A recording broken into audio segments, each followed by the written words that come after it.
மாதா தொலைக்காட்சி நேயர்களுக்கு அன்பு வணக்கம். இன்று நாம் பாஸ்கா எண்கிழமையில் இறுதி சனிக்கிழமையில் நாம் இருக்கின்றோம்.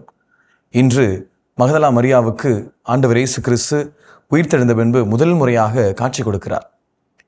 இதனை நாம் பார்க்கும் பொழுது மகதலா மரியாவோடு ஆண்டவர் கொண்டிருந்த அந்த உண்மையான அன்பு உறவை நமக்கு வெளிப்படுத்துகிறது.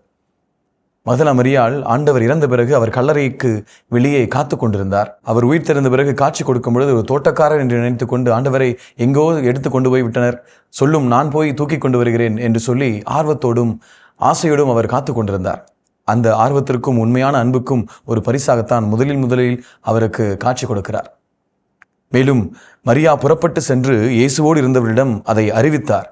தன்னுடைய உள்ளத்தில் இருக்கின்ற அந்த மகிழ்ச்சியை மற்றவர்களோடு பகிர்ந்து கொள்கிறார். அவர்கள் துயரற்று அழுது கொண்டிருந்தார்கள். ஆண்டவர் இயேசு சொன்ன வார்த்தைகளை, உங்கள் துயரம் மகிழ்ச்சியாக மாறும் என்ற அந்த வார்த்தைகளையும் எண்ணி பார்த்து அவர் உயிரோடு இருக்கிறார் என்றும் மரியா அவரை கண்டார் என்றும் அவர்கள் கேட்டபோது அவர்கள் நம்பவில்லை. ஏனென்றால் அவர்களுடைய அந்த எண்ணங்கள் எல்லாம் மழுங்கி அவருடைய துன்பங்களில் ஆழ்ந்து கொண்டிருக்கின்றன. அதன் பிறகு அவர்களுள் இருவர் வயல்வெளிக்கு சென்றபோது இயேசு அவர்களுக்கு வேற்று உருவில் தோன்றினார். அவர்கள் சென்று அதனை மற்றவர்களுக்கு அறிவித்தார்கள். மேலும் அவர்கள் சொன்னதையும் சீடர்கள் நம்பவில்லை. இறுதியாக 11 பந்தியில் அமர்ந்திருந்த பொழுது இயேசு அவர்களுக்கு தோன்றுகிறார். பாருங்கள், மீண்டுமாக ஆண்டவர் ஏன் அந்த சீடர்களுக்கு தோன்றி நான் உயிரோடு இருக்கிறேன், உயிர்த்து விட்டேன் என்று சொல்கிறார் என்றால் அவர்கள் சாதாரண மனிதர்கள். அவர்கள் புரிந்து கொள்ள முடியாது ஆண்டவருடைய உயிர்ப்பை. அவர்கள் என்னதான் ஆண்டவர் இயேசு அவர்களோடு வாழ்ந்தபோது சொன்னிருந்தாலும் அவர்கள் உயிர்த்த பிறகு மற்ற மக்களுடைய மனநிலையை புரிந்து கொண்டு மீண்டுமாக அவருக்கு காட்சி கொடுத்து கொண்டே இருக்கிறார். நான் உங்களோடு இருக்கிறேன் என்று சொல்லி அவர்களை தேற்றிக்கொண்டே இருக்கிறார். ஆனாலும் அவர்களுடைய கடின உள்ளத்தோடு இருந்தமையால், அவர்கள் நம்ப முடியாமல் இருந்ததனால், அவர்கள் கடின உள்ளத்தோடு இருந்தமையால் அவர்களுடைய நம்பிக்கையின்மையை கண்டித்தார். அன்பார்ந்தவர்களே, இயேசு இறந்து விட்டார், உயிர்த்து விட்டார். உயிர்த்த பிறகும் அவர்களை கண்டிக்கிறார். அவர் உயிரோடு இருந்தபொழுதும் அவரை பலமுறை சிலர்களை கண்டித்திருக்கிறார்.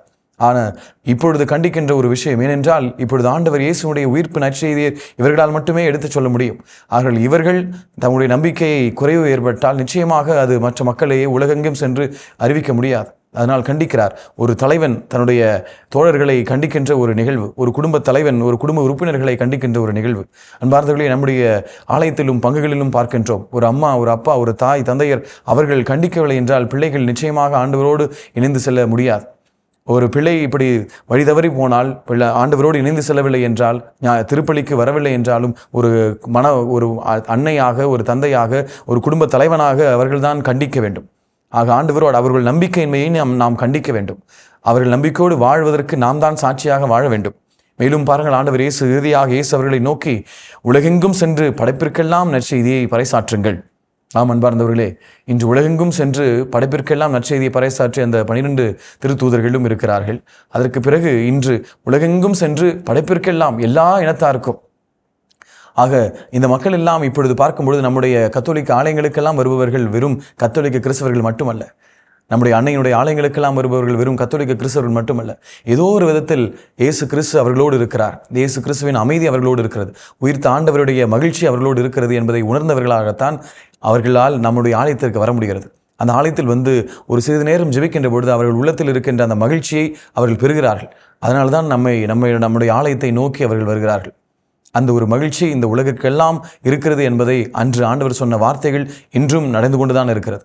அதனை நாம் மென்மேலும் மெருகூட்ட நம்முடைய வாழ்க்கையானாலும் வார்த்தையினாலும் அதனை நாம் சாட்சிகளாக வாழ்ந்து மற்றவர்களுக்கு எல்லாருக்கும் அந்த அமைதியை கொடுக்க வேண்டும்.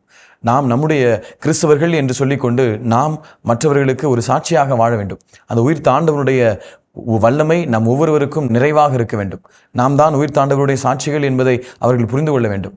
மற்ற மக்கள் எல்லாம் நம்மிடத்திலிருந்து அந்த அமைதியை வாங்க வேண்டும். உங்களுக்கே தெரியும், சில பேர் சொல்லுவதை கேட்டுக்கொண்டிருப்பீர்கள், நீங்கள் கிறிஸ்துவர்கள் தானே, நீங்கள் ஏன் கோபப்படுகிறீர்கள், நீங்கள் கிறிஸ்துவர்கள் தானே, ஏன் இப்படி கடுமையாக பேசுகிறீர்கள் என்று கேட்பார்கள். ஆக நம்முடைய சாட்சியாக வாழக்கூடிய அவர்கள் எதிர்பார்க்கிறார்கள், மற்ற எல்லா மக்களும் எதிர்பார்க்கிறார்கள். ஆக நாம் இறைவனுடைய பிள்ளையாக இருக்கின்ற பொழுது, உயிர்த்த ஆண்டவருடைய சாட்சியாக இருக்கும்போது நிச்சயமாக நாமும் மற்ற மக்களுக்கு உண்மையான அமைதியையும் மகிழ்ச்சியையும் நம்முடைய வார்த்தை வழியாகவும் நம்முடைய வல்லமையான ஒரு செயல்கள் வழியாகவும் அதனை வெளிப்படுத்த வேண்டும். அதனால்தான் நாம் நம்முடைய தலைவர் இயேசு கிறிஸ்துவை உயிர்த்த ஆண்டவரை முன்னோடியாக வைத்து நாம் இயேசு கிறிஸ்துவாக அவருடைய சாட்சிகளாக வாழ அழைக்கப்படுவோம். இறைவனுடைய ஆசை நமக்கு என்றும் இருக்கும். இயேசுவுக்கே புகழ், இயேசுவுக்கே நன்றி. மரியே வாழ்க.